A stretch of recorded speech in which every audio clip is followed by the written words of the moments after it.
It's time to get my Logi Cool swag on.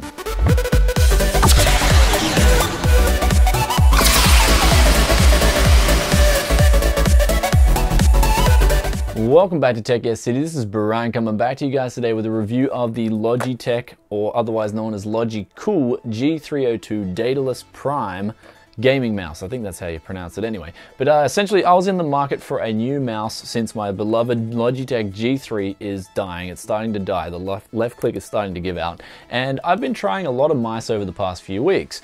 And this came in pretty much a couple of days ago, and I was just that damn impressed with this mouse. So pretty much I finished reviewing the SteelSeries Cunner and also the Thermaltake Talon. However, I finished cutting the videos for them, but this pretty much got moved up to the front of the queue because it is that damn good. Anyway guys, I'll put this thing, we'll go to the mouse mat and we'll explore this mouse in depth and I'll show you what it can do and I'll talk about it for you guys, but let's get on with it. Okay, so here's the G302 in all its glory. I'll be comparing this mouse throughout the review to the Logitech G3. This will be done on a Razer Goliathus Control Edition mouse pad. Pretty much all these things on this mouse pad, including the mouse pad itself, I love. But anyway, let's get on to the first thing, and that is the shape and the weight of the mouse. So for the shape and weight of this mouse, it weighs in at 89 grams. Compared to the Logitech G3, it's only 1 gram heavier. So I love the weight of this mouse. I think it's around about the sweet spot for a claw gripping mouse. Also, another thing is the weight distribution. Logitech have kind of put the weight in the center of the mouse, and that just, in my opinion, makes for such a solid claw gripping mouse. This is, again, in my opinion. So the Logitech G3, again, it had that weight, kind of a little bit of a heavier distribution in the middle of the mouse, and I really loved that. This is the same story, and it's a really good weight and weight distribution. Now, for the shape of this mouse, this is where I'll point out the first negative of this mouse, and that is that the sort of like these edges here, they sort of overextend a little bit too much and they're a little bit too sharp for my liking. I find myself still having to get used to it, though I think I will get used to it. I mean, after gaming on it already, it's not so much a big problem, but I kind of wish they would have just popped out the front a little bit more and sort of smoothed out these edges a little bit, and that would have been perfect in my opinion. I.e. make it a little bit more like the G3, not exactly like the G3. I understand there's room for innovation, but I kind of wish they had just smoothed it out a little bit. Maybe I'll get a file and hack at it and make it smooth myself. But that being said, let's move on now to the actual top of the mouse here, and you can see here that it's got a nice matte smooth finish to it. Now this might be a little bit of a problem if you have sweaty hands, I'm not too sure, but me myself personally, I don't sweat, so this mouse is perfect for me in terms that I can grip the mouse absolutely fine. The G3 had a little bit more of a grip to it, though since I've used it for 4 years it's kind of smoothed out to the stage where it feels, I mean, I can't really feel a difference between the two in terms of smoothness on the actual grip of the mouse. You may notice too there's some fancy lights here, and we'll quickly go over that right now. So essentially in the software you can change the lighting effects for this light. So you can actually turn the logo off, you can turn it to different levels of brightness. So there's halfway and there's full. And then you can also turn the sides down if you wish to, or turn them off. I personally like that look. I like to keep the sides off and keep the logo on. I think that's a really cool look for me. But since we're doing the review, we'll kind of show off the lights a little bit. You can also use a breathing effect as well, which you can change from all the way to low, where it'll just breathe really slowly. And personally, I really do like this as well. I think this is the next best thing to my sort of setup that I had going there with just the logo on. I like it how it's a nice slow breathing effect, and it's really cool. So again, you can also change the brightness of the breathing and the rate. So I think the fastest rate, that'd be pretty cool if you're, taking a tab of acid or something like that. But anyway, that's the lighting effects in the software. And so let's move back on now to the mouse itself. These are the buttons. So here it is here, the left and the right click. Wow, they're absolutely phenomenal. They're so responsive. I mean, even Roach himself would think that this is the best thing since sliced bread. This is one responsive mouse. Not just the buttons, but also the sensor as well, and the implementation of the hardware in this mouse. I'm finding that this is a really responsive mouse, and I'm really impressed with it. The left and right, the actual feel of the clicks, they're really solid, so I'll let you guys hear it for yourselves.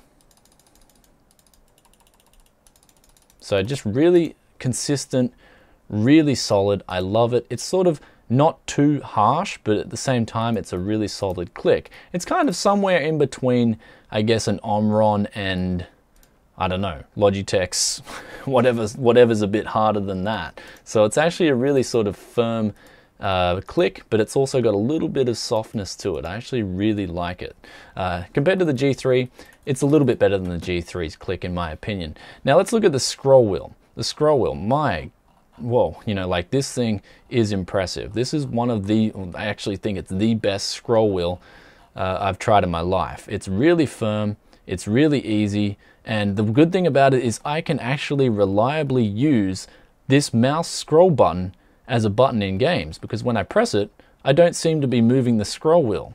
As opposed to this, if I press that, I can kind of sometimes, and on every other mouse that I've tried with the scroll wheel, I can kind of unreliably click it, and you know, I might be actually hitting the scroll wheel up and down, which will cause another effect in the game that I'm playing. So as for this, it's just really reliable. I can quickly do that and not know that I'm going to accidentally bump up and down the scroll wheel.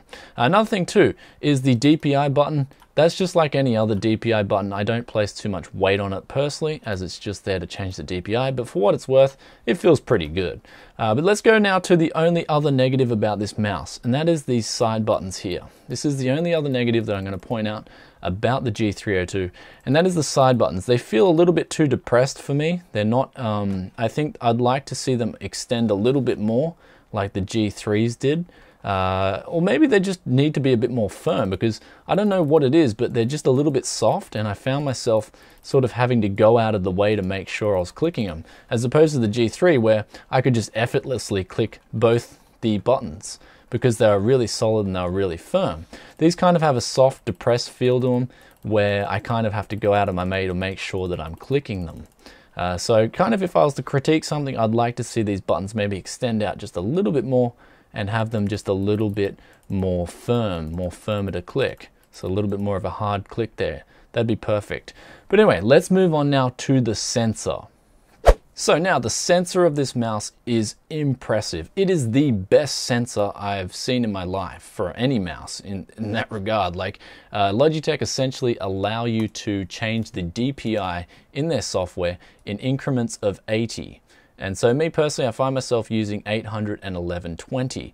1120 being for RTS and MOBA, and 800 being for FPS.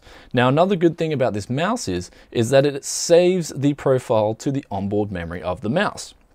So that's right, once you've got these custom profiles set up, you don't even need the Logitech gaming software anymore.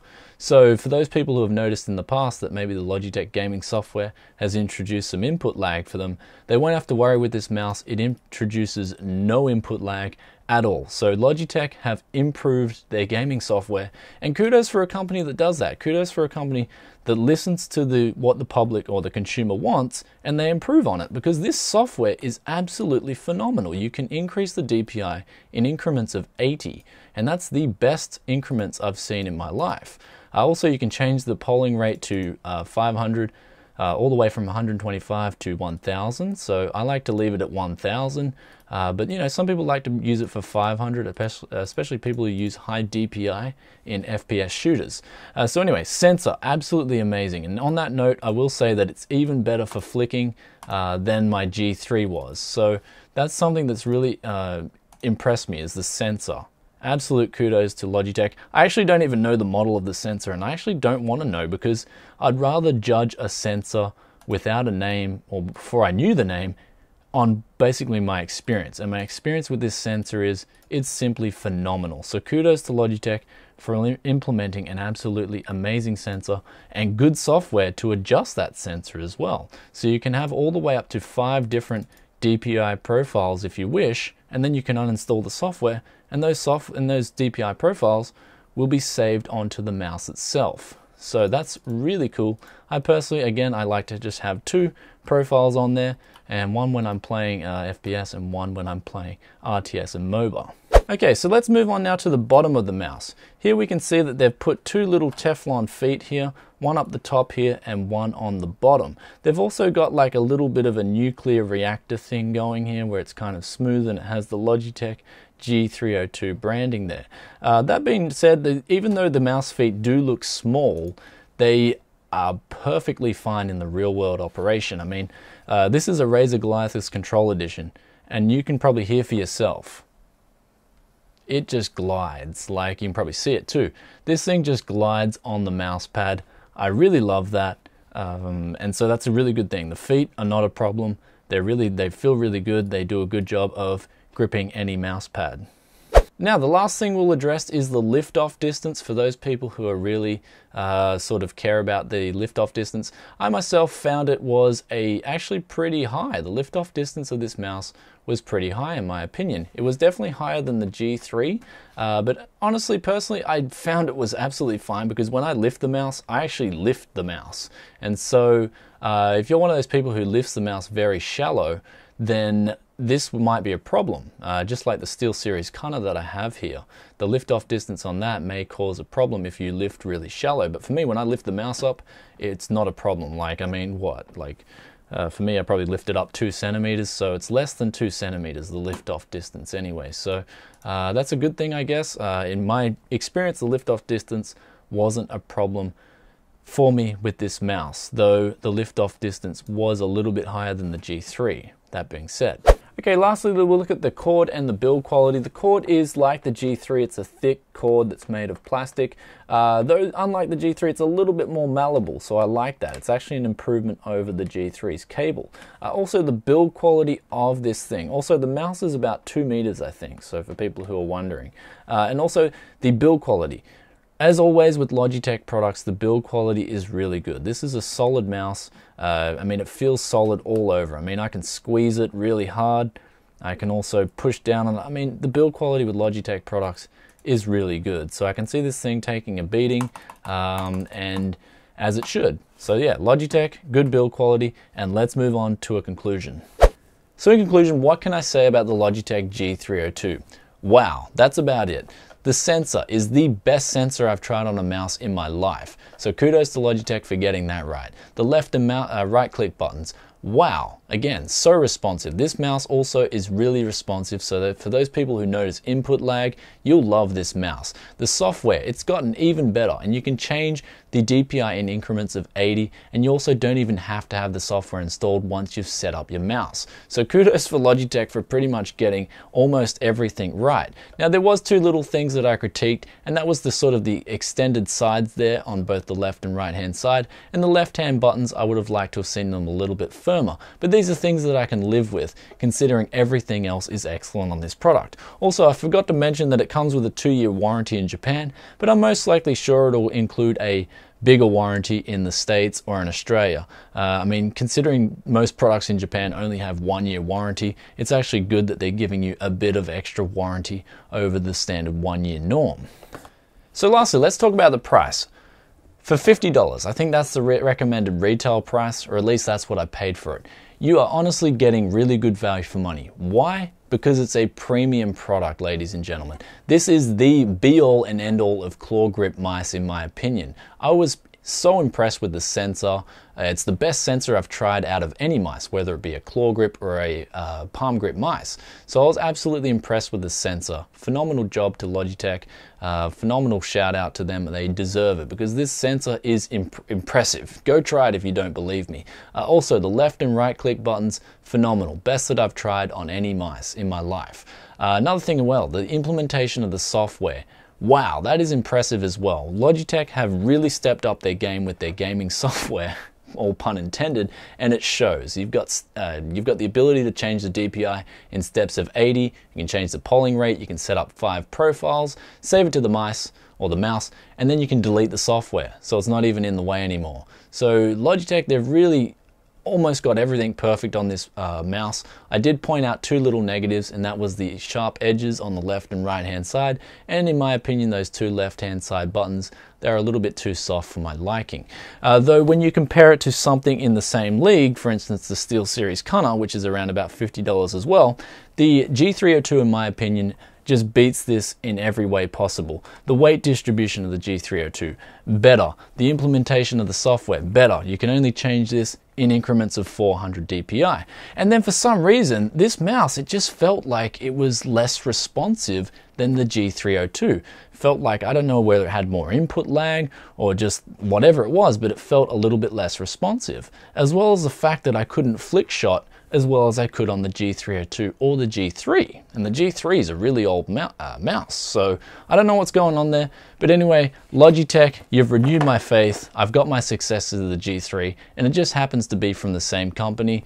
Go figure. It means that Logitech know how to make a good mouse. Anyway guys, I hope you enjoyed this review. If you did, please give it a thumbs up. If you have any questions about the G302, please leave a comment in the comments section below and I'll get back to you as soon as I can. If you like this video, please give it a thumbs up and also subscribe if you haven't to Tech Yes City to get the latest tech reviews. It's getting pretty late, so I'm going to go jump on some Advanced Warfare and keep playing on this awesome mouse. And I'll catch you guys in another tech video very soon. Bye.